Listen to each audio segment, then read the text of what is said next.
नमस्कार दोस्तों, education point 14 यानी कि एक और नए वीडियो में आपका स्वागत है।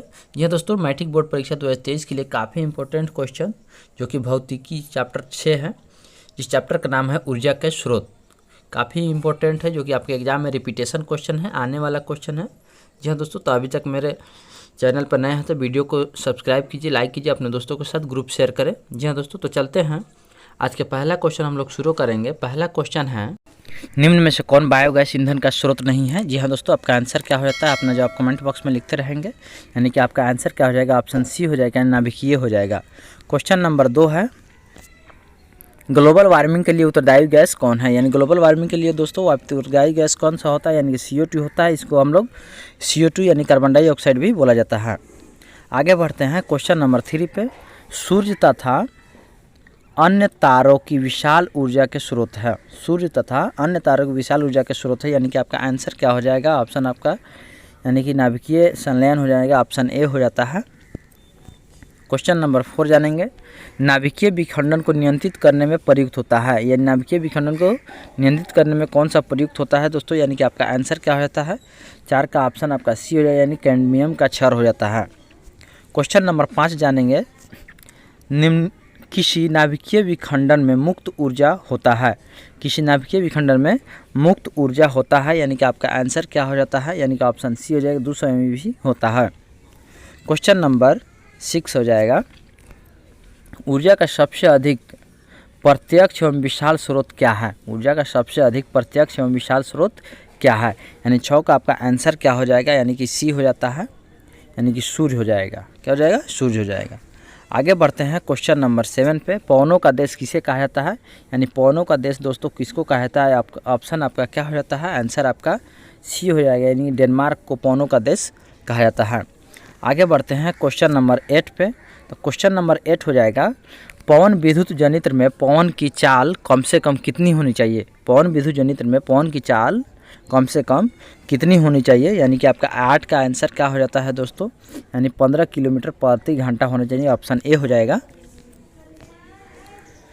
जीवाश्म ईंधन का उदाहरण है। क्वेश्चन नंबर 9 है, जीवाश्म ईंधन का उदाहरण है, यानी जीवाश्म ईंधन का उदाहरण क्या हो जाता है दोस्तों, यानी कि जीवाश्म ईंधन का उदाहरण हो जाएगा कोयला हो जाएगा, लकड़ी हो जाएगा, गोबर गैस हो जाएगा, यानी कि आपका आंसर क्या हो जाएगा, यानी इनमें से सभी हो जाएगा, यानी कोयला, लकड़ी और गोबर गैस जीवाश्म ईंधन का ये सब क्या है, उदाहरण है दोस्तों।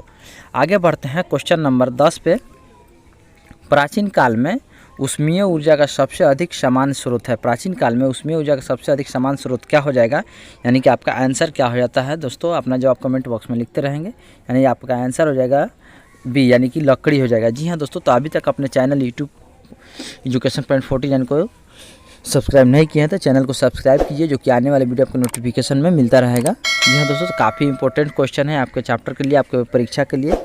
ऊर्जा का स्रोत भौतिकी से संबंधित है। जी हाँ दोस्तों, तो आगे बढ़ते हैं क्वेश्चन नंबर 11 पे। क्वेश्चन नंबर 11 हो जाएगा, कार्य करने की क्षमता को क्या कहते हैं। यह दोस्तों, कार्य करने की क्षमता को हम लोग क्या कहते हैं, यानी कि एनर्जी, यानी कि ऊर्जा कहते हैं। ऊर्जा को इंग्लिश में हम लोग एनर्जी कहते हैं। जी हाँ दोस्तों, आपका आंसर क्या हो जाता है, सी हो जाएगा। आगे बढ़ेंगे क्वेश्चन नंबर 12 पे, गोबर गैस एक प्रकार की है, यानी गोबर गैस एक प्रकार की क्या हो जाएगा दोस्तों, यानी कि आंसर आपका क्या हो जाएगा, बी हो जाता है, यानी गोबर गैस एक प्रकार का बायोगैस है।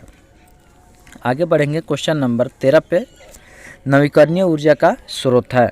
नवीकरणीय ऊर्जा का स्रोत क्या हो जाएगा दोस्तों, ऑप्शन आपका बी हो जाता है, यानी कि ईंधन हो जाएगा। आगे बढ़ेंगे क्वेश्चन नंबर 14 पे, जौ गैस एक ईंधन है क्योंकि इसमें मीथेन गैस पाई जाती है। यानी जौ गैस एक प्रकार के ईंधन है, इसमें मीथेन गैस पाई जाती है, यानी कि आपका आंसर क्या हो जाएगा, 14 का आंसर आपका हो जाएगा, यानी 75% होता है। आगे बढ़ते हैं क्वेश्चन नंबर 15 पे, अनवीकरणीय ऊर्जा का स्रोत है। अनवीकरणीय ऊर्जा का स्रोत क्या हो जाएगा, ऑप्शन आपका कमेंट बॉक्स में लिखते रहेंगे दोस्तों, यानी कि आंसर आपका हो जाएगा ऑप्शन ए, यानी कि जीवाश्म ईंधन हो जाएगा। क्वेश्चन नंबर 16 जानेंगे, सौर ऊर्जा को विद्युत ऊर्जा में परिवर्तित करती है। यानी सौर ऊर्जा को विद्युत ऊर्जा में कौन परिवर्तित करती है दोस्तों, यानी कि आपका आंसर क्या होता है, आंसर सी हो जाएगा, सौर सेल होता है। आगे बढ़ते हैं क्वेश्चन नंबर 17, एक उत्तम ईंधन है, एक उत्तम ईंधन है, यानी 17 का आपका आंसर क्या हो जाएगा, डी हो जाता है, यानी जौ गैस क्या है, एक प्रकार का उत्तम ईंधन है। आगे बढ़ेंगे क्वेश्चन नंबर 18 पे। ननौरा नाभिकीय विद्युत संयंत्र किस राज्य में स्थित है? ननौरा नाभिकीय विद्युत संयंत्र किस राज्य में स्थित है? यानी कि आपका 18 का आंसर क्या हो जाता है दोस्तों? 18 का आपका आंसर हो जाएगा यानी कि सी हो जाएगा।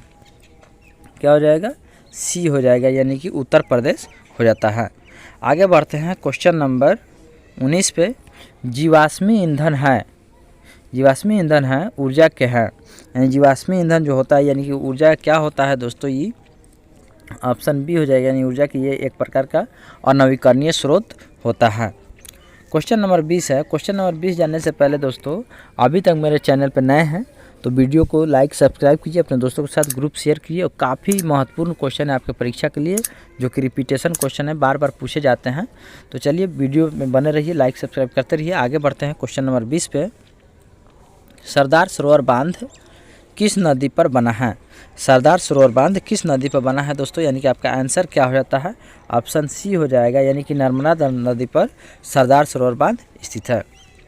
आगे बढ़ते हैं क्वेश्चन नंबर 21। टिहरी बांध किस नदी पर बना है?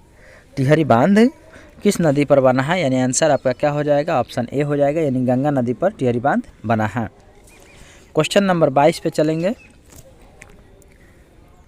भारत का पवन ऊर्जा द्वारा विद्युत उत्पादन करने वाले देशों में कौन स्थान है? भारत का पवन ऊर्जा द्वारा विद्युत उत्पादन करने वाले देशों में कौन सा स्थान है? यानी भारत का कौन सा स्थान हो जाता है दोस्तों? 22 का आपका आंसर क्या हो जाएगा? डी हो जाएगा। क्या हो जाएगा? डी, यानी कि भारत का 5वां स्थान आता है पवन ऊर्जा के विद्युत उत्पादन करने में।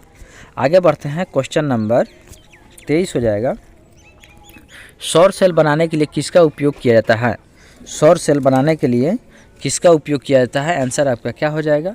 यानी कि डी हो जाएगा, यानी कि सिलिकॉन होता है। आगे बढ़ते हैं क्वेश्चन नंबर 25 पे। बांध के द्वारा स्थापित टरबाइन ज्वारीय ऊर्जा को किस रूप में, यानी किस में रूपांतरित करती है? यानी 24 का आपका आंसर क्या हो जाएगा दोस्तों? यानी कि बी हो जाता है। क्या हो जाएगा? बी, यानी विद्युत ऊर्जा हो जाता है। नेक्स्ट क्वेश्चन पे चलेंगे। क्वेश्चन नंबर 25 हो जाएगा। हाइड्रोजन बम किस अभिक्रिया पर आधारित है? हाइड्रोजन बम किस अभिक्रिया पर आधारित है? यानी कि ऑप्शन क्या हो जाता है? यानी कि नाभिकीय संलयन पर आधारित हो जाता है। आगे बढ़ते हैं क्वेश्चन नंबर 26 तारापुर नाभिकीय विद्युत संयंत्र किस राज्य में स्थित है? यानी तारापुर नाभिकीय विद्युत संयंत्र किस राज्य में स्थित हो जाता है? यानी 26 का आपका आंसर क्या हो जाता है दोस्तों? आंसर आपका ऑप्शन हो जाएगा ए हो जाएगा, यानी कि महाराष्ट्र में हो जाता है। क्वेश्चन नंबर 27 है। राणा प्रताप सागर नाभिकीय विद्युत संयंत्र किस राज्य में स्थित है? यानी राणा प्रताप सागर नाभिकीय विद्युत संयंत्र किस राज्य में स्थित है दोस्तों? यानी कि 27 का आपका आंसर क्या हो जाता है? यानी कि ऑप्शन आपका डी हो जाएगा, यानी राजस्थान में स्थित हो जाएगा। आगे बढ़ते हैं क्वेश्चन नंबर 28 पे। कल्पकम नाभिकीय विद्युत संयंत्र किस राज्य में स्थित है? कल्पकम नाभिकीय विद्युत संयंत्र किस राज्य में स्थित है? यानी 28 का आपका आंसर क्या हो जाएगा? ऑप्शन अपना बी हो जाता है, यानी कि तमिलनाडु हो जाता है। क्वेश्चन नंबर 29 पे। काकपरापार नाभिकीय विद्युत संयंत्र किस राज्य में स्थित है? यानी कि 29 का आपका आंसर क्या हो जाता है? ऑप्शन आपका दोस्तों हो जाएगा सी हो जाएगा, यानी कि गुजरात हो जाएगा। गुजरात की राजधानी दोस्तों कहाँ होता है? गांधीनगर में होता है। आगे बढ़ेंगे क्वेश्चन नंबर 30 पे। कैंगा नाभिकीय विद्युत संयंत्र किस राज्य में स्थित है? कैंगा नाभिकीय विद्युत संयंत्र किस राज्य में स्थित है? यानी 30 का आपका आंसर क्या हो जाता है दोस्तों? ऑप्शन हो जाएगा आपका बी हो जाएगा, जो कि काफ़ी इंपॉर्टेंट क्वेश्चन है आपके एग्जाम के लिए। जी हाँ दोस्तों, जब तक के लिए आज के वीडियो में मात्र इतना ही। जब तक के लिए मेरे वीडियो को देखते रहिए, लाइक सब्सक्राइब कीजिए, जो कि आने वाले एग्जाम में काफ़ी इंपॉर्टेंट क्वेश्चन है, पूछे जाने वाला सवाल है। जी हाँ दोस्तों, जब तक के लिए जय हिंद, जय भारत।